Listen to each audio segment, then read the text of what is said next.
बांधवांनो, जय मल्हार. महाराष्ट्रातील सगळ्या मल्हार मावळ्यांचं मनापासून अभिनंदन करावं, कौतुक करावं तितकं कमी आहे.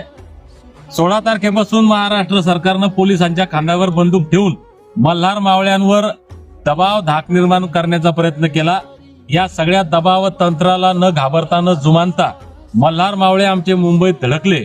या मुंबईमध्ये धडकलेल्या मल्हार मावळ्यांमध्ये आता मी सध्या टेंभुर्णीमधले बरेच मल्हार मावळे होते. सगळ्यांचं अभिनंदन, कौतुक.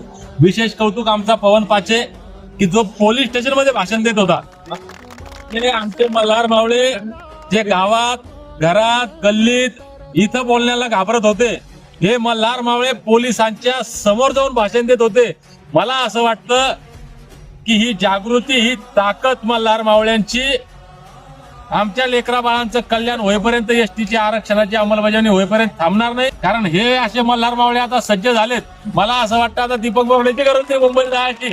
हे सगळे मुंबई लढण्यासाठी सज्ज झालेले, म्हणून यांचं एकदा टाळ्या वाजून मनापासून कौतुक, अभिनंदन.